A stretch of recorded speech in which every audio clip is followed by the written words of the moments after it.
पहिल्याच पावसाने स्वच्छ पुसत सुंदर पुसतच्या दाव्यांची पोलखोल। प्रभाग क्रमांक 6 मध्ये घाण पाणी रस्त्यावर। पुसद शहरात झालेल्या पावसाने नगर परिषदेच्या कारभारावर गंभीर प्रश्नचिन्ह उपस्थित केले आहे। स्वच्छ पुसद सुंदर पुसदच्या घोषणा प्रत्यक्षात किती उतरल्या आहेत याचे चित्र प्रभाग क्रमांक 6 मध्ये पाहायला मिळत आहे। पुसद शहरात झालेल्या पावसानंतर शहरातील प्रभाग क्रमांक 6 मधील नाल्यांचे घाण पाणी थेट रस्त्यावर साचल्याचे चित्र समोर आले आहे। रस्त्यावर साचलेल्या सांडपाण्यामुळे परिसरात अस्वच्छता निर्माण झाली असून नागरिकांना ये-जा करताना मोठा त्रास सहन करावा लागत आहे। स्थानिक नागरिकांच्या म्हणण्यानुसार नगर परिषदेकडून मान्सूनपूर्व नाल्यांची साफसफाई आणि आवश्यक देखभाल वेळेत करण्यात आली नाही।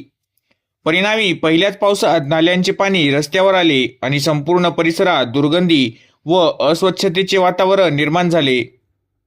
या परिस्थितीमुळे डेंग्यू, मलेरिया आणि इतर साथींच्या आजारांचा धोका वाढण्याची भीती नागरिक व्यक्त करत आहेत। नगर परिषद नागरिकांच्या आरोग्याच्या सुरक्षेबाबत किती गंभीर आहे असा प्रश्नही उपस्थित होत आहे।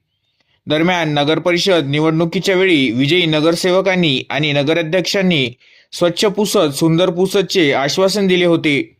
मात्र आज प्रत्यक्ष परिस्थिती पाहता ती आश्वासने केवळ निवडणुकीपुरतीच होती का?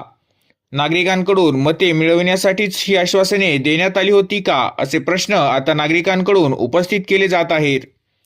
नागरिकांची मागणी आहे की नगर परिषद प्रशासनाने तातडीने नाल्यांची साफसफाई करून रस्त्यांवरील साचलेले घाण पाणी हटवावे, तसेच भविष्यात अशी परिस्थिती निर्माण होऊ नये यासाठी कायमस्वरूपी उपाययोजना कराव्यात।